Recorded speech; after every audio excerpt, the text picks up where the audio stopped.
Hello guys,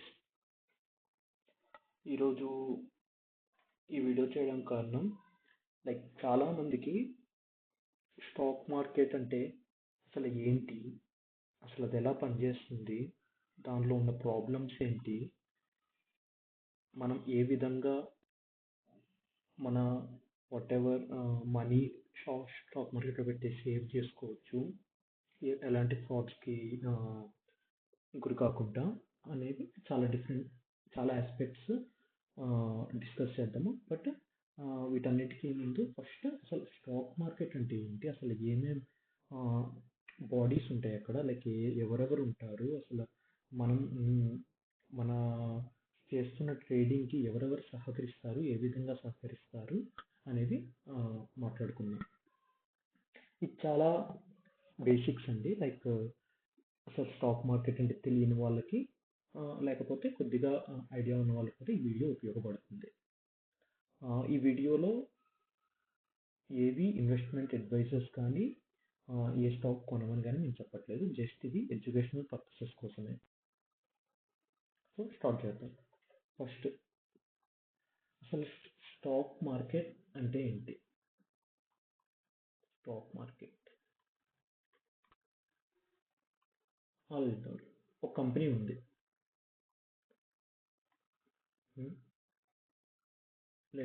ఏదో company ఏ అనుకుందాం. ఈ కంపెనీ ఏ నడవాలంటే దానికి ఏం కావాలి? డబ్బులు కావాలి, మనీ. ఆ డబ్బులు ఎక్కడి నుంచి వస్తాయి ఆ కంపెనీని నడపడానికి? ఐదర్ ఆ కంపెనీ ఓనర్ వెళ్ళి బ్యాంక్ నుంచి అప్పు తెచ్చుకోవచ్చు, డెప్ట్ ఫ్రమ్ బ్యాంక్, ఎంతో కొంత ఇంట్రెస్ట్ రేట్కి, 10% ఇంట్రెస్ట్ రేట్ ఇలా అనుకోవచ్చు. లేకపోతే ఇంకో విధానం ఏంటంటే షేర్స్. కంపెనీలో నీకు ఈ కంపెనీ ఒక 100 షేర్లు వాల్యూ చేస్తుంది అనుకున్నాం అనుకో, ఆ ఓనర్ గారు వచ్చి నీకు ఒక కంపెనీలో ఉన్న 100 షేర్లో నీకు ఒక 50 షేర్స్ ఇస్తాను,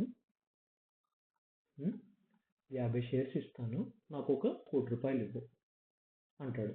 అంటే నువ్వు ఈ ₹1,00,00,000 కంపెనీ ఓనర్కి ఇస్తున్నావు అండ్ నీకు 50 షేర్స్ రిటర్న్లో వస్తున్నాయి. అంటే కంపెనీలో 50% వాటా ఇప్పుడు నీది, 50% ఆఫ్ కంపెనీ ఏ నీది. సో ఇదండి రెండు విధాలు. ఒకటి డెప్ట్ అంటారు, తీసుకోవడం బ్యాంకుల నుంచి, లేకపోతే ఎవరిని తెలిసిన వాళ్ళ దగ్గర నుంచి, లేకపోతే గవర్నమెంట్ స్కీమ్స్ నుంచి ఎక్సెట్రా. అండ్ రెండోది ఇలా షేర్స్. ఇప్పుడు స్టాక్ మార్కెట్లో అనేది మొత్తం డిపెండెంట్ ఆన్ ది షేర్స్. ఇప్పుడు ఇలాంటి మన ఎగ్జాంపుల్ ఏ అనేది ఒక కంపెనీ కదా, అలాగే ఇప్పుడు వందలాది కంపెనీలు ఉంటాయండి, అలా హండ్రెడ్స్ ఆఫ్ కంపెనీస్ ఉంటాయి. సో ప్రతి కంపెనీ డబ్బుల కోసం ఇలా స్టాక్ మార్కెట్లోకి వచ్చి నీకు ఇన్ని షేర్స్ ఇస్తాను, నాకు ఇన్ని డబ్బులు ఇవ్వు అంటే మన లాంటి వాళ్ళు వెళ్ళి డబ్బులు ఇచ్చి ఆ షేర్స్ కొనుక్కుంటారు. మనం ఎందుకు కొనుక్కుంటాము? ఇక్కడ బ్యాంక్కి ఇంట్రెస్ట్ వస్తుంది, వాడు మనీ ఇస్తే కదా. మనకేమొస్తుంది? అసలు ఎందుకు కొనుక్కుంటుంది? అదే ఇక్కడ లెట్స్ సపోజ్ మనము ఒక కంపెనీ షేర్ని ఒక ₹10 కొన్నాం ఈరోజు, ఒక 100 షేర్లు ఆ కంపెనీలో నీకు వాటా వచ్చింది, 100 షేర్లు ₹10 కొన్నావు.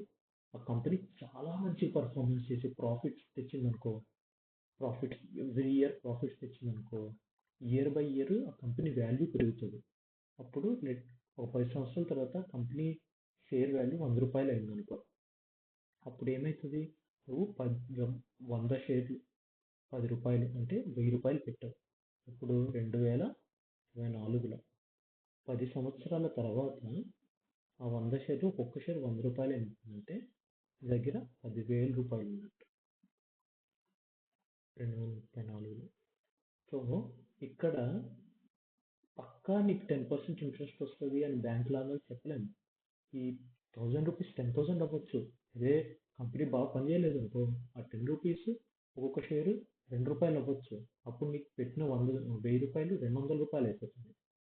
సో స్టాక్ మార్కెట్ మేజర్గా డిపెండ్ అయ్యేది ఆ కంపెనీ మంచిగా పర్ఫామ్ చేస్తుందా, ఆ కంపెనీ ఫ్యూచర్లో డబ్బులు తేగలుగుతుందా, కంపెనీ ప్రాఫిట్స్లో ఉంటుందా, దాన్ని బట్టి స్టాక్ మార్కెట్ ప్రాఫిట్స్ అనేవి ఉంటాయి. సో ఎప్పుడైనా ఏదైనా కంపెనీలో షేర్స్ కొంటున్నాము అంటే మన కంపెనీ ఏంటి, కంపెనీ ఎవరు నడుపుతున్నారు, ఆ కంపెనీ ఎలా పర్ఫామ్ చేస్తుంది, మార్కెట్లో వాళ్ళు అమ్మేవి కొంటున్నారా జనాలు, అవన్నీ చూడాలి. అది బేసిక్ అండి. ఇప్పుడు సెకండ్ మనం ఇప్పుడేం డిస్కస్ చేద్దాం అసలు. నువ్వు కొంటున్నావు, వాడు అమ్ముతున్నాడు, మరి ఒక కంపెనీ వాడు అమ్ముతున్నాడు, నువ్వు ఓ మనిషివి షేర్స్ కొంటున్నావు. మధ్యలో ఎవరు మరి నువ్వు డైరెక్ట్ కంపెనీ వాడితో మాట్లాడట్లేవు కదా, ఎవరో ఒకరు మధ్యలో బ్రోకర్ లాగా ఆ, నీకు వాడికి మధ్యలో అనుసంధానం ఉంటారు కదా, అలా ఎవరు పనిచేస్తున్నారు ఇక్కడ? వీళ్ళని స్టాక్ ఎక్స్చేంజెస్ అంటాం. స్టాక్ ఎక్స్చేంజెస్ మనకి రెండు స్టాక్ ఎక్స్చేంజెస్ ఉన్నాయండి, ఎన్ఎస్సి, బిఎస్సి. ఎన్ఎస్సి అంటే నేషనల్ స్టాక్ ఎక్స్చేంజ్, బిఎస్సి అంటే బాంబే స్టాక్ ఎక్స్చేంజ్. ఇది మనకి దీని హెడ్ క్వార్టర్స్ బాంబేలో ఉంటుందండి, దీనికి ఢిల్లీలో ఉంటుంది. అండ్ బిఎస్సి ఎప్పుడు బ్రిటిష్ వాళ్ళ టైము ఆ ముందు నుంచి ఉంది, చాలా ఓల్డెస్ట్. ఇది వన్ ఆఫ్ ద ఏషియాలో ఓల్డెస్ట్ ఎక్స్చేంజ్. ఈ ఎన్ఎస్సి అనేది మనం ఇది మొనోపోలీ అయిపోతుందని ఒకటే ఉండదని చెప్పేసి 1990s అనుకుంటా, ఎగ్జాక్ట్ గుర్తులేదు, 1990sలో ఇది స్టార్ట్ అయింది బిఎస్సి న్యూఢిల్లీలో. సో ఇప్పుడు మనకి ఈ రెండు స్టాక్ ఎక్స్చేంజ్లు ఉన్నాయండి. నేను ఇంకా డెప్త్లో వెళ్ళట్లేదు, ఇంకా కమోడిటీస్ అండ్ డెరివేటివ్స్ చాలా వస్తాయి, బట్ మనం ఇప్పటికైతే షేర్స్ ఈక్విటీ మార్కెట్ మాత్రమే మాట్లాడుతున్నాం. ఓకే, సో ఈక్విటీ మార్కెట్కి ఈ రెండు స్టాక్ ఎక్స్చేంజెస్. సో ఇప్పుడు నువ్వు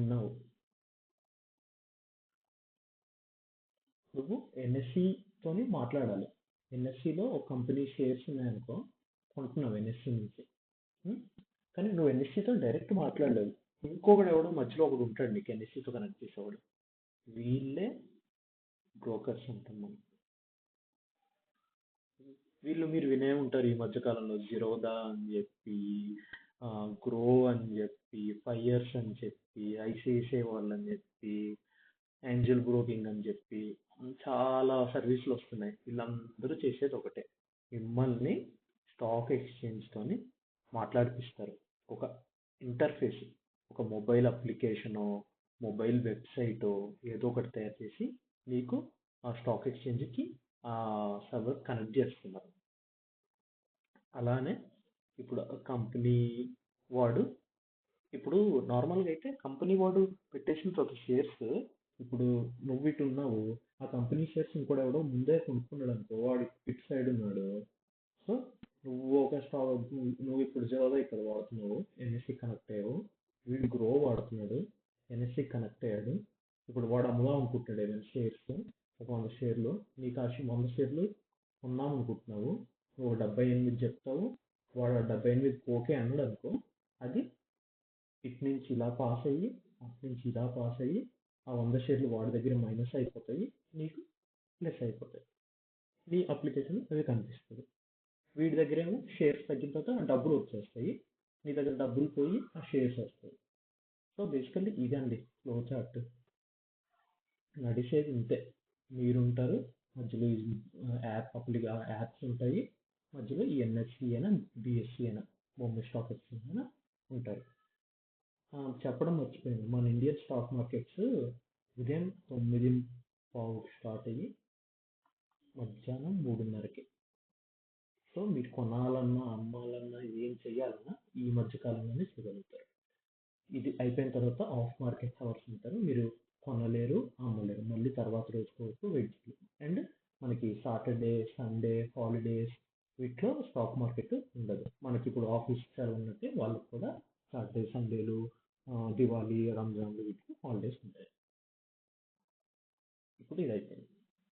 అండ్ ఇప్పుడు మీకు ఒక డౌట్ రావచ్చు, ఓకే ఇవన్నీ జరుగుతున్నాయి, అసలు నేను కొంటున్నాను ఒక ప్రైస్కి, ఇప్పుడు మీరు ఒక బిఏ అనుకోండి, మీకు అమ్ముతున్నాడు బిఏ అనుకోండి, మధ్యలో ఒక అప్లికేషన్స్ వచ్చాయి, జిరోదాలు గ్రోలు అలా, ఇంకా అవి మళ్ళీ వేటి నుంచి అయినా వెళ్ళాలంటే ఎన్ఎస్సీలు బిఎస్సీలు ఎక్సెట్రా ఇలా మొత్తం ఇలా వెళ్తున్నాయి కదా. మధ్యలో ఎవడు మిమ్మల్ని స్కామ్ చేయట్లేడు, అంతా పక్కాగా జరుగుతుంది. అసలు నువ్వు అనుకున్న ప్రైస్, చెప్పిన ప్రైస్ ఎవడు బయటికి లీగవట్లు, కరెక్ట్ నడుస్తుందని అసలు మీకు ఆ నమ్మకం ఎక్కడి నుంచి వస్తుంది అంటే మనకు ఒక గవర్నింగ్ బాడీ, రెగ్యులేటరీ అథారిటీ ఉంది స్టాక్ ఎక్స్చేంజ్కి. దాన్నే సెబీ అంటారు. వినే ఉంటారు, securities and exchange board of India. ఇది బేసికల్లీ ఈ సెబీ ఏం చేస్తుందంటే first thing, main important thing, ఇది ఇన్వెస్టర్స్ని ప్రొటెక్ట్ చేస్తుంది. మనలాంటి రిటైల్ చిన్న చిన్న ఇన్వెస్టర్స్ని ఏ స్కామ్స్ వాటి నుంచి గురి కాకుండా ప్రొటెక్ట్ చేస్తుంది. సెకండ్, మార్కెట్లో నమ్మకం అనేది ఇంటిగ్రిటీ, మార్కెట్ ఇంటిగ్రిటీని తెస్తుంది. అంత సక్రమంగా జరుగుతుంది, ఎక్కడ ఏ స్కామ్ జరగట్లేదు అనే దానికి చూస్తుంది. సో ఇది ఒక అథారిటీ ఉండడం వల్ల అందరికీ నమ్మకంతో ఈ వ్యవస్థ అనేది నడుస్తుంది. ఇప్పుడు ఈ సెబీఏ కాకుండా మనకి మధ్య మధ్యలో ఆర్బీఐ కూడా ఇండైరెక్ట్గా ఇన్ఫ్లుయెన్స్ చేస్తుంది. అంటే మన ఆర్బీఐ అంటే రిజర్వ్ బ్యాంక్ ఆఫ్ ఇండియా, కానీ సెబీ డైరెక్ట్ అసలు స్టాక్ మార్కెట్ కంట్రోల్ చేయగలుగుతుంది. ఆర్బీఐ సెబీ ద్వారా కానీ లేకపోతే అంతే సెబీ ద్వారా కానీ చేయగలుగుతారు తప్ప డైరెక్ట్ చేయలేదు. అండ్ నవ్వు ఇప్పుడు మనలాంటి పిలవచ్చాలి కదా ఒక్కొక్కరు, మనలాంటి వాళ్ళు ఏమిటంటే రిటైల్ ఇన్వెస్టర్స్ ఉంటారు. మనకు చిన్నపిల్లలు ఈ మార్కెట్ గేమ్లో ఉండడం అమ్మడంలో. ఇంకా మన పెద్దన్న ఉన్నాడు, ఎవరు, ఇన్స్టిట్యూషనల్ ఇన్వెస్టర్స్ ఉంటారు. ఎవరంటే వీళ్ళు పెద్ద పెద్ద పెన్షన్ ఫండ్లు, హెడ్జ్ ఫండ్స్ అవి అంటారు. అలా వీళ్ళందరూ ఇక్కడ వీళ్ళు కోట్లలో చేస్తారు. కోట్లలో కొనడం, కోట్లలో అమ్మడం. మ్యూచువల్ ఫండ్స్ అందరూ వీటి కిందకి వస్తారు. ఇంకొకరు ఉంటారు మన ఇంకో ఇన్స్టిట్యూషన్ ఇన్వెస్టర్స్లో, ఒకటి డిఐఏ అంటారు. ఏంటంటే డొమెస్టిక్ వాళ్ళు, అంటే మన ఇండియాకి సంబంధించిన వాళ్ళు. ఇప్పుడు చూడండి, మన ఏది ఐసిఐసిఐ మ్యూచువల్ ఫండ్లు కానీ, హెచ్డి మ్యూచువల్ ఫండ్లు కానీ, క్వాంటమ్ మ్యూచువల్ ఫండ్, వీళ్ళందరూ డొమెస్టిక్ మన వాళ్ళు. ఎఫ్ఐఐస్ అంటారు, వీళ్ళు ఫారెన్ ఇన్స్టిట్యూషనల్ ఇన్వెస్టర్స్. అంటే బయట వాళ్ళు, ఇండియాకి సంబంధించిన వాళ్ళు, వాళ్ళు బయట నుంచి మనీ తెచ్చి మన మార్కెట్లో పెడుతున్నారు.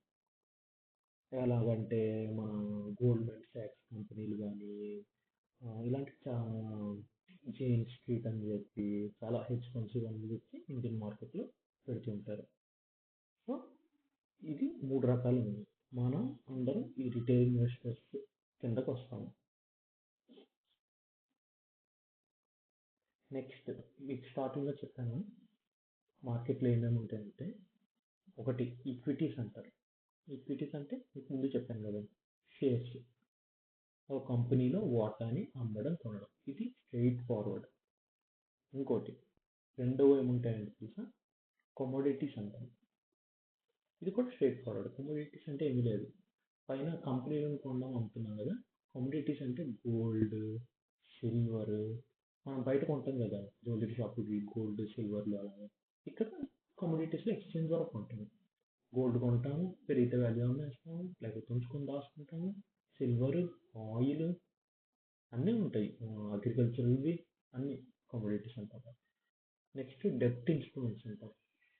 ఇవేంటంటే బాండ్స్, గవర్నమెంట్ ఆఫ్ ఇండియా లేకపోతే బ్యాంక్స్, స్టేట్ గవర్నమెంట్స్, వీళ్ళందరూ బాండ్స్ తెలిసే ఉంటాయి మీకు, ఫిక్స్డ్ డిపాజిట్ టైప్లో ఉంటుంది వీటి లాజిక్.